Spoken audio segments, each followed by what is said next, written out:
Good afternoon and welcome to More Tea Minister. My name is Ian. Today I'm going to try and prove the truth of the old motto, third time lucky, because this is the third video in which we are reviewing a particular kind of dark tea from China, a Tian Jian. Our two previous forays into reviewing Tian Jian, it's fair to say, weren't resounding successes. One of them, our unboxing video, the tea had, if we're being fair, simply aged to the point where it was nondescript. And our very first Tian Jian review from a 2011 harvest, if I remember correctly, had also aged not to the point, not as badly as the other one, or not as much as the other one. By aged, I mean mellowed. It wasn't quite as mellow, but there was no sort of standout flavor profile. The reason I say that is because Tian Jian has long had a sort of cachet of being a tribute tea, a very sort of high quality tea, reserved for royalty and highly important people at one time in China's history. But for all that, it's not a sort of tea that's measured purely in terms of delicacy or something like that. And it's meant to have a robust flavor profile, depending on how it's being processed, even a smoky one. And you'll find some of the tasting notes for certain ones talk about richness, peatiness, smokiness, almost the kind of intensity of a very peaty or smoky whiskey. And that we haven't come across yet. Now this tea, this particular example, which is the 2013 Cha Yu Lin Hua Mei Tian Jian. This doesn't have sort of intense smokiness, but for all that it's 12 years old as of recording this video, there's still an intensity about it and a richness that I thought made it worthy of reviewing. It's partly because I don't want to give the impression that I have a downer on Tian Jian. So let's quickly consider what we have here. We have 7.5 grams of leaves. Hunan sourcing, the vendor of this tea, recommend quite a high concentration. I don't know how well you can see that, but you can see that the tea is very dark. It's composed of some clumped pieces, like that. And they're clumped because Tian Jian is aged in very large baskets, up to 30 kilograms in some instances, and there's a degree of compression. Perhaps some of that also comes from the piling of the leaves, which is part of the initial fermentation process. You also have some stalk material and some quite large leaf fragments. Those are only really small because they've kind of withered. And I haven't seen that kind of size of particle in the other two specimens. So we've got our water at 100 degrees centigrade. We're going to be using 7.5 grams of tea to 100 mils of water in our gaiwan. I have my wastewater jug here, drinking bowl, our trusty wide-brimmed strainer. I'm using that one because we will be doing quite short steepings, at least to begin with. And the very first one is a wash, so that's only about 10 seconds, if that. Then we'll just go up in 10-second increments. So let's make a start. In fact, because I've been talking, just a little bit of water to warm the jug and to warm the gaiwan. We don't want it going cold. And then we will begin. As I say, this is quite a high concentration of tea, quite a high ratio, much higher than our usual 5 grams to 100 mils of water, which is one of the other reasons for using a smaller, shorter steeping time, should I say. So the first one is a wash, so we don't need a great deal of water for this.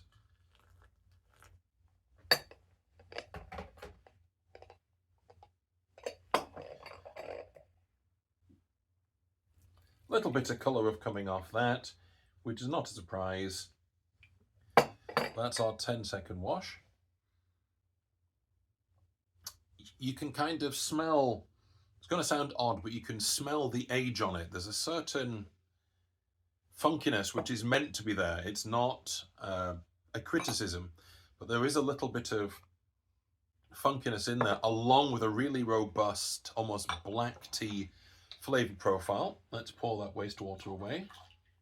Just double checking. I believe our next one's going to be 15 seconds. 100 mils of water.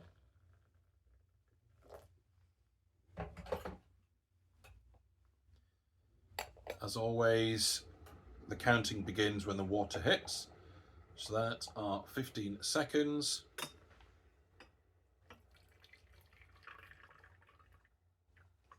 Yeah, already there's quite a good colour coming off that.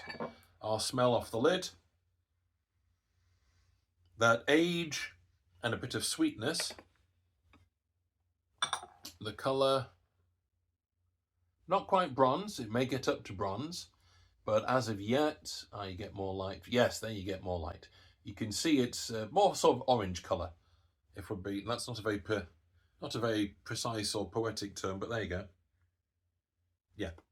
There's the potency of dark tea. You don't get a fermented smell off it straight away, but it's certainly aged, and there's certainly a lot of smell.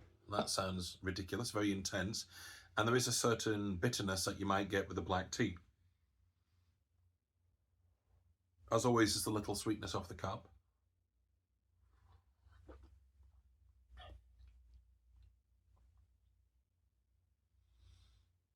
Yes, even that first steeping, it's very smooth, which is unsurprising after 12 years of aging. There's still a really intense flavour, sweetness, a little bit of funkiness, the kind of flavour that you get with a long-term storage, and a bit of almost cocoa bitterness. Again, something you'd associate with a black tea. Let's go with 20 seconds this time.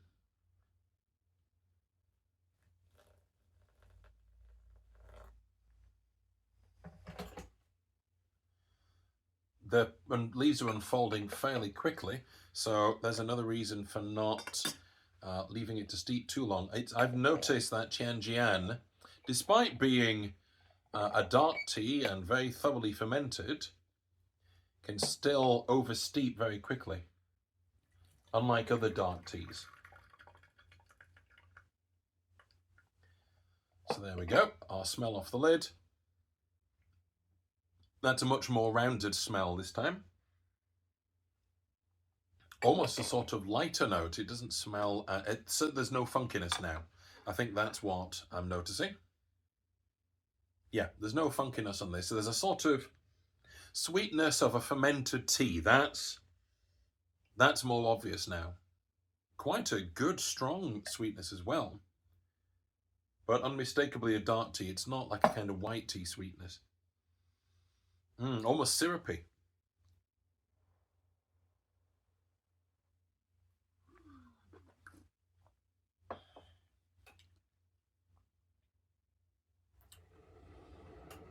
Yes, sweetness with a bit of bitterness in the background, not clashing but actually complementing each other. Bit of that fermentation taste, but no funkiness. That's kind of washed out. Or if it hasn't washed out, it's complementing the flavour and smell very nicely. Let's take that up to 25. Leaves, tell you what I'm going to do. I'm going to let you see the leaves to start with. These are starting to fatten up very nicely. There's one. You can see how much bigger that is already. It's about half the length of my finger. So let's go for, where are we now, 25? Let's go for 25.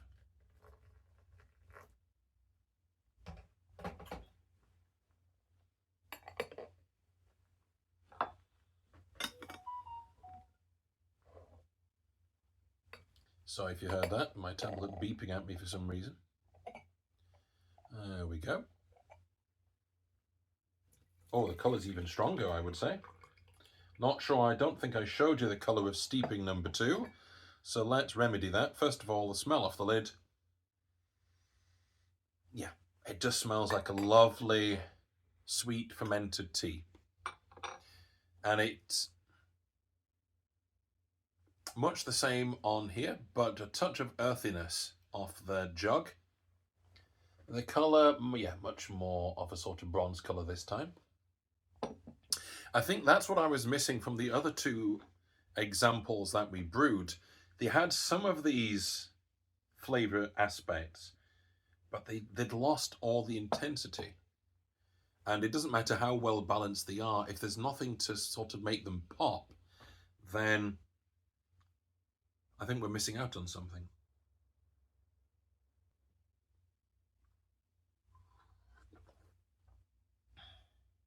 Yeah, much richer. It's rich, it's fermented, there's a bit of sweetness, a little bit of bitterness, very smooth. And perhaps that's what the aging has done. It's pulled some of the flavour in, or toned it down a bit. There's no knees and elbows, as one wine reviewer I like to watch puts it.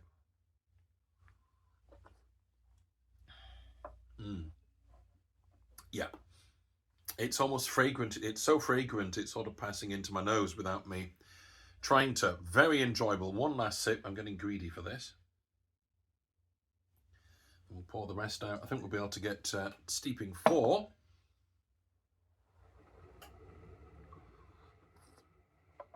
Yes. Oh, yeah, really earthy. Almost mushroomy there. Let's not push it too far because I don't want to over steep it. So I'm going to pour the water down the side of the tea rather than directly onto it. That last steeping was about 90 mils. I reduced the volume a touch, but that's back up to 100. And we'll see if we can push it to 30, which is slightly longer, obviously, but I'm hoping by pouring the water down the side that will have cooled it slightly, and also thinned it slightly by bringing it back up to 100 mils. It's just one of those little ways in which you can adjust. Sorry, can't see me. Can I see my mouth? It's one of the ways in which you can adjust when you're brewing gongfu style. You can adjust the temperature. You can reduce or adjust the steeping time. You can use less water. There's all these little adjustments that you can make to sort of eke out, if that's what you're doing, the flavour so you can get more rounds, or it's to make sure that you do justice to the tea. Yeah, I think we're about there.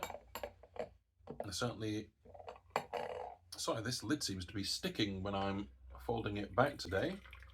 Steeping 4, still looking good. Ready bronze colour this time, I would say.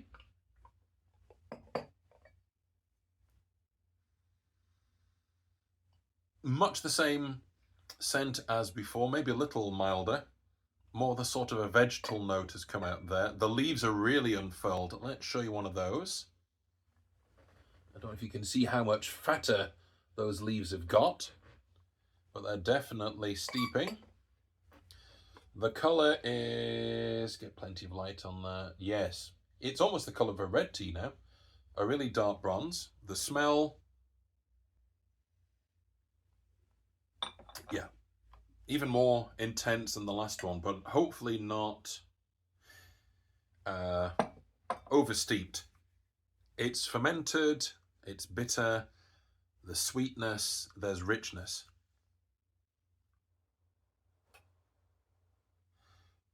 The point is, there's an intensity that's still there.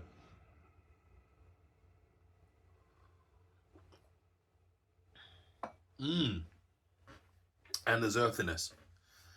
All of what I just said plus earthiness, that's really lasting on the tongue. I'm starting to think there's a certain thickness to this as well. I mean, literally, there's a certain viscosity to it. I won't be able to show you, but I'm thinking about how the tea is sticking to the sides of this cup. And as much as it's mostly settling in the bottom, when I swill it around a little, there's still a residue on the side that's taking a while to come down into the cup. So there's certainly a slight viscosity to it.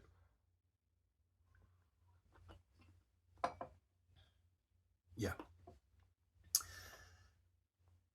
bit more because I'm being greedy, and then I think we'll call that quits for our steepings. Then we'll pour the wastewater away. Okay, let's talk about this particular Tian Jian. I'm glad I've been able to review one that is noteworthy, if we can put it that way. One that I can review in a way that I feel does justice to this genre of dark tea.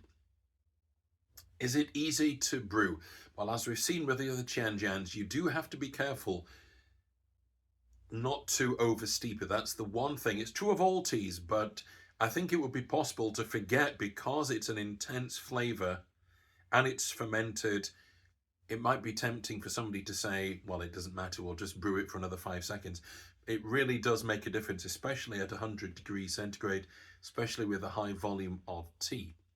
So a little caution there, a little caveat about how to brew it. Does it taste good? Yes, I've still got not a oversteeping bitterness, but a fermentation bitterness on my palate, and a bit of sweetness as well. So yes, I've enjoyed that, and I've enjoyed the intensity of flavor. Is it highly available? I don't know whether this particular one, and let's just go over it again, this 2013 Cha Yu Lin Hua Mei is readily available, but lots and lots of vendors sell Tian Jian, and perhaps the trick is to try a newer one that won't have lost its intensity. I've got some newer specimens that I'm hoping to review for you, including some compacted into brick form. The survey, or the post that I made with a poll, there's, I think, 5 people, or 4 or 5 people have put their votes in so far. And so far, it looks as if the direction we should be taking is dark tea. And I have some of these, as I say, in pre-packaged form like this, and I have some in the original kind of compressed form. So we've got lots of videos of dark teas to come. So, readily available, yes. So, almost 3 out of 3. Just be careful about the brewing. The taste is good, but maybe keep an eye out for a younger one to keep that intensity. And whereas this one may or may not be readily available, lots of Tian Jians are. So, once again, happy steeping, and God bless.